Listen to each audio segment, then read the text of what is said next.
አድማጭ ተመልካቾቻችን ለዛሬ ያልናቸውን መረጃዎች ይዘን ቀርበናል። እስከ መጨረሻው አብራችሁን ቆዩ። ለቻናሉ አዲስ የሆናችሁ አዲስ ፎከስ ሚዲያን ላይክ እንዲሁም ሰብስክራይብ በማድረግ ቤተሰብ እንድትሆኑ እንጠይቃለን።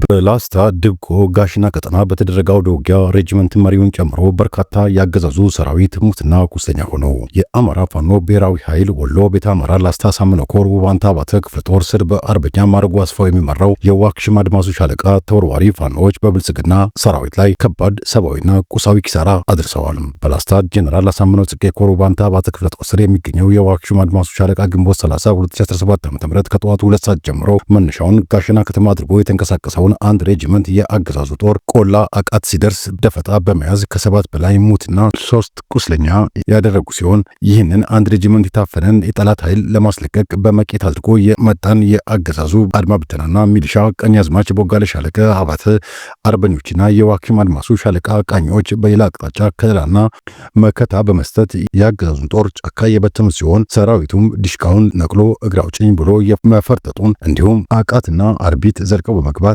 ጥቃት በመፈጸም የተሳካ ኦፕሬሽን በማድረግ ከአገዛዙ ኃይል ላይ 3 ክላሽንኮቭና 190 የክላሽ ተተኳሽ መማረካቸውን የፋኖ ምንጮች ገልጸዋል። የጤና ሚኒስቴር በድጋሚ ከርቶናል፣ ስለዚህ የሥራ ማቆም አድማው ይቀጥላል ሲሉ የኢትዮጵያ ጤና ባለሙያዎች ንቅናቄ ቦርድ አስታወቀም። የኢትዮጵያ ጤና ባለሙያዎች ንቅናቄ ቦርድ አባላት ከቀናት በፊት ከጤና ሚኒስቴር አማካሪ ጋር ይፋዊ ያልሆነ ንግግር አድርገው ነበር። በዚህ መሰረት የጤና ባለሙያው ሰኞ ወደ ስራ እንዲመለስ ቦርዱ በመግለጫ የሚያሳውቅ ከሆነ የታሰሩት ባልደረቦቻቸውን እስከ ማክሰኞ ድረስ ለማስለቀቅና ሕጋዊ ጥያቄዎቻቸው ብዙም ሳይቆይ በጥቂት ጊዜ እንደሚመለስና ለተግባራዊነታቸውም መግለጫው በወጣ ማግስት ተገናኝተው ለመወያየት በቃል ደረጃ ተስማምተው ነበር።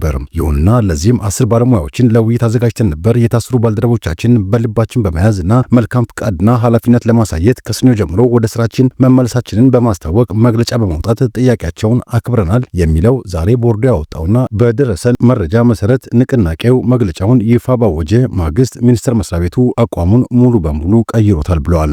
የታሰበውን ቀጣይ ውይይት በመሰረዝ መስሪያ ቤቱ በራሱ አማካሪ በኩል ለጤና ባለሙያዎች ቦርድ የሚከተለውን መረጃ መስጠቱ ታውቋል። የባልደረቦቻቸው ከእስር ነጻ የማድረግ ዋስትና እንደማይሰጥ፣ ጥያቄዎቻቸውም እየታዩ ሊመለሱ የሚችሉ እንጂ በተቀመጠው የጊዜ ገደብ የሚሰጥ መልስ እንደማይኖር፣ ወደ ስራቸው ቢመለሱም ለደህንነታቸውና ላለመታሰራቸው ለማስፈራሪያዎች፣ ቅጣቶችና ዛቻዎች ምንም ማስተማመኛ እንደማይሰጥ አስታውቋል። ይህ አስደንጋጭ ክህደት እኛ ላሳየነው መልካም እምነትና አክብሮት ንቀትን የሚያሳይ ብቻ አይደለም፣ ነገር ግን መብቶቻቸውን የጠየቁ የጤና ባለሙያዎችን ለማዳከምና ለአደጋ ለማጋለጥ ሆን ተብሎ የተደረገ ጥረትንም ያመለክታል ያለው ቦርዱ ከዚህ የከፋው ደግሞ በአሁኑ ወቅት በእስር ላይ ባሉ ባልደረቦቻቸው ላይ ከተፈጸመው በደል በተጨማሪ ሌላ ማስፈራራትና አዲስ ስርዓት ሊደረግ እንደሚችልና እየተደረገ እንዳለም መረጃ ተሰጥቶናል ብለዋል። እኛ እንደ ቦርድ ይህንን ቀውስ በውይይት ለመፍታት ኃላፊነት፣ ትዕግስትና እውነተኛ ፈቃደኝነት አሳይተናል። ሚኒስቴር መስሪያ ቤቱ ግን በድርጊቱና በዝምታው በግልጽ እንዳሳየው የሀገሪቱን የጤና ስርዓትን የሚያገለግሉ ባለሙያዎችን ለመጠበቅ፣ ለማዳመጥ ወይም ለመደራደር ፈቃደኛ አለመሆኑን በግልጽ አሳይቷል።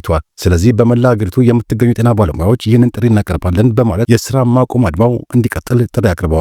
ይህ ክህደት መንፈሳችንን እንዳያደፈርስ ሆኖም ቁርጠኝነታችንን እንዲያንቀሳቀስ እናድርግ። የምንታገለው ለራሳችን ብቻ አይደለም። የምንታገለው ለፍትህ፣ ለክብርና የጤና ባለሙያው ትክክለኛ መብቱን በመጠበቁ የማይቀጣበት ወደፊትን ለመፍጠር ነው። የታሰሩት ባልደረቦቻችን አሁንም በእስር ላይ ናቸው። ብቸኛ ወንጀላቸው ለእውነት መቆማቸው ብቻ ነው። አሁን ደግሞ እነሱ ብቻ ሳይሆኑ እስርና ማንገላታት እንደሚቀጥሉ ተነግሮናል። ይህ ካሁን በኋላ ስለ ፍትሃዊ ደሞዝ ወይም የስራ ቦታ ክብር ብቻ አይደለም። ይህ ስለ ደህንነታችን፣ ስለ ነጻነታችን፣ ስለ ወደፊት ህይወታችን ነው። የጤና ሚኒስቴር የገባው ቃል ዋጋ እንደሌለው አሳይቶናል። ውይይት ያለመተማመን ምንም ትርጉም የለውም። በሐቀኝነት ቀርበን በካህዲነት ተከፍለናል። እኛ ግን ወደዚህ ትግል የገባነው በስነ ምግባርና በታማኝነት ነው። ስለዚህም የስራ ማቆም አድማው እንዲቀጥል ወስነናል በማለት መግለጫው አስታውቋል።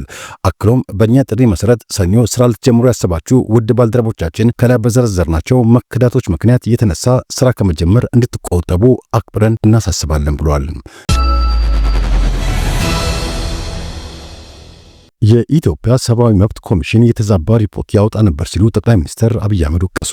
ጠቅላይ ሚኒስትር አብይ የሀገሪቱ የመብት ጥበቃ ተቋም የኢትዮጵያ ሰብአዊ መብት ኮሚሽን ባለፉት ዓመታት የተዛባ ሪፖርት ሲያወጣ ነበር ሲሉ ተናግረዋል። ጠቅላይ ሚኒስትሩ ከኢትዮጵያ ቴሌቪዥን ጋር ባካሄዱት ቃለ ምልልስ ላይ ከዚህ በፊት በመንግስታቸው ባልተገለጸ ሁኔታ ኢሰመጉ ባለፉት 3-4 ዓመታት በተዛባ መንገድ በኢትዮጵያ መንግስት ላይ ሪፖርት ሲያወጣ ነበር ሲሉ ተደምጠዋል። በ4 ተከታታይ ክፍሎች በመንግስትና ለገዢው ፓርቲ ቅርብ በሆኑ የቴሌቪዥን ጣቢያዎች በተመሳሳይ ሰዓት ሲተላለፍ የቆየው የጠቅላይ ሚኒስትሩ ቃለ ምልልስ የመጨረሻ ክፍል ላይ የኮሚሽኑን የተዛባ ያሉትን ሪፖርት መንግስታቸው በዝምታ ያለፈው ለተቋም ግንባታ ሲል መሆኑን ተናግረዋል። መንግስት ለሰብአዊ መብት ከፍተኛ ኮሚትመንት ወይም ቁርጠኝነት አለው ያሉት ጠቅላይ ሚኒስትሩ ኮሚሽኑ እዚቹ አዲስ አበባ ተቀምጦ ሲያወጣ የነበረው ሪፖርት እያደመጠ መንግስት ዝም የነበረውን ሪፖርት እያደመጠ ዝም የሚል መንግስት መፍጠር መቻላችን ትልቅ እምርታ ነው ብለዋል። ጠቅላይ ሚኒስትሩ መንግስታቸው ለነጻ ተቋማት የከፈለውን ዋጋ ሲናገሩ እንኳን ውሸት፣ እንኳን ቅጥፈት፣ እንኳን ያልተስተካከለ ዳታ የተስተካከለ ቢሆን መንግስት ሳያውቀው መንግስትን መክሰስ እኮ አይቻልም ሲሉ ተናግረዋል። ነገር ግን ጠቅላይ ሚኒስትሩ የኢትዮጵያ ሰብአዊ መብት ኮሚሽን በየትኞቹ ጉዳዮች የተሳሳተ መረጃ ተጠቅሞ ሪፖርት እንዳወጣ ግን ምንም ያሉት ነገር የለም። ጠቅላይ ሚኒስትሩ አክለውም እኛ ነጻ ሆነው ይስሩ ስንል የጠለፏቸው ቢሆንም ማለት ነው ሲሉ በተቋም ውስጥ ሌሎች እጃቸውን አስገብተው እንደነበር በደፈናው ተናግረዋል። የኢትዮጵያ ሰብአዊ መብቶች ኮሚሽን በኢትዮጵያ መንግስት የተቋቋመ የሰብአዊ መብት ድርጅት ሲሆን ጠቅላይ ሚኒስትር አብይ ወደ ስልጣን መምጣታቸውን ተከትሎ እንደ አዲስ መዋቅሩ ይታወሳል። የኢትዮጵያ ሰብአዊ መብት ኮሚሽን ቀደም ሲል ከነበረው አሰራሩ በተለየ መልኩ የዜጎች መብት እንዲከበር በተደጋጋሚ ከመጠየቁ ባሻገር ለሰብአዊ መብት ጥሰቶች መንግስትና ተቋማት ተጠያቂ የሚያደርጉ ዝርዝር ሪፖርቶችን ሲያወጣ ቆይቷል። በተጨማሪም የጸጥታ ኃይሎች፣ ሌሎች የመንግስት መዋቅሮች በሰላማዊ ዜጎች ላይ ይፈጽሟቸዋል የተባሉ የመብት ጥሰቶችን የሚመለከቱ ዝርዝር ሪፖርቶችን ከማውጣት ባሻገር ህጋዊና የማስተካከያ እርምጃዎች እንዲወስዱ ሲጠይቅ ይታወቃል። ጠቅላይ ሚኒስትሩ ባለፉት ጥቂት ዓመታት የተዛባ ሪፖርት ሲያወጣ ነበር ያሉትን የኢትዮጵያ ሰብአዊ መብት ኮሚሽን በኮሚሽነርነት ሲመሩት የቆዩት በራሳቸው የተሾሙት ታዋቂው የመብቶች ባለሙያ ዶክተር ዳንኤል በቀለ ነበሩ። በዓለም አቀፍ የሰብአዊ መብቶች ተቆርቋሪ ድርጅት ሂውማን ራይትስ ዎች የአፍሪካ ክፍል ዋና ዳይሬክተር ሆነው ሲሰሩ የነበረ ሲሆን ጠቅላይ ሚኒስትር አብይ ወደ ስልጣን ከመጡ በኋላ ነበር የኢሰመኮ ኮሚሽነር ሆነው የተሸሙት። ዶክተር ዳንኤል ለ5 ዓመታት የቆዩበትን የኮሚሽነርነት የኃላፊነት ጊዜያቸውን ባለፈው ዓመት ማብቂያ ላይ አጠናቀው ተሰናበቱ። የቀድሞ የመንግስት ከፍተኛ ባለስልጣንና ህግ ባለሙያ አቶ ብርሃኑ አዴሎ በዚህ ዓመት የኮሚሽነርነት ቦታውን መረከባቸው ይታወቃል። የፌዴራል መንግስቱ በምዕራብ ትግራይ ታጣቂዎችን እያጠናከረ ነው ሲል ህወሓት ክስ አቀረበ። በምርጫ ቦርድ የተሰረዘው ህወሓት ባወጣው ሳምንታዊ መግለጫው በምዕራባዊ ትግራይ በመንግስት ድጋፍ የሚደረግላቸው ያላቸው ታጣቂዎች በደል መፈጸማቸውን ቀጥለውበታል ብሏል። ጨምሮም እነዚህን ታጣቂዎች የፌዴራል መንግስቱ የማስወጣት ኃላፊነት ያለበት ቢሆንም በተለያየ መንገድ እንዲጠናከሩ እያደረገ ነው ያለው ህወሓት በሽራሮ የተፈናቃዮች መጠለያ ካምፕ በየወሩ ከ250 እስከ 300 አዳዲስ ሰዎች ከምዕራብ ትግራይ የተፈናቀሉ ወደ ሽራሮ እየገቡ እንደሚገኙ አስረድቷል። በመሆኑም የፌዴራል መንግስቱ የፕሪቶሪያውን የሰላም ስምምነት ሙሉ በሙሉ በመተግበር ከመከላከያ ሰራዊት ውጭ የሆኑ ኃይሎችን ከትግራይ እንዲያስወጣና ተፈናቃዮችን ወደ ቤታቸው እንዲመልስ ማሳሰቢያ ሰጥቷል።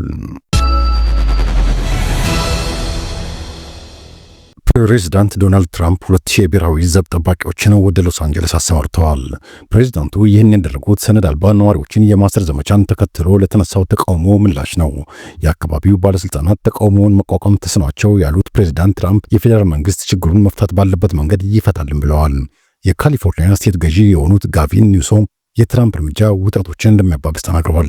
ይህን የተሳሳተ ተልዕኮ ነው፣ የህዝብ አመኔታም ይሸረሽራል ብለዋል ገዢው። በከተማው ዙሪያ በሚደረጉ ህገወጥ ነዋሪዎችን የመያዝ ዘመቻዎች በርካቶች መታሰራቸውን ተከትሎ ተቃዋሚዎች በከተማው መሃል በሚገኘው የፌዴራል ህንፃ አቅራቢያ ተሰብስበው ተቃውሟቸውን ሲያሰሙ ነበር። ሰልፉ የቀጠለ ሲሆን ህዝቡን ለመበተን አስለቃሽ ጭስና ሌሎች አማራጮችን የጸጥታ ኃይሎች ወስደዋል። የተወሰኑ ተቃዋሚዎችም ታስረዋል። ውድ ቤተሰቦች ለአሁን የያዝንላችሁ መረጃዎች ይህን ይመስሉ ነበር። በቀጣይ በሌሎች መረጃዎች እስክንገናኝ ቸርን ሰንብት።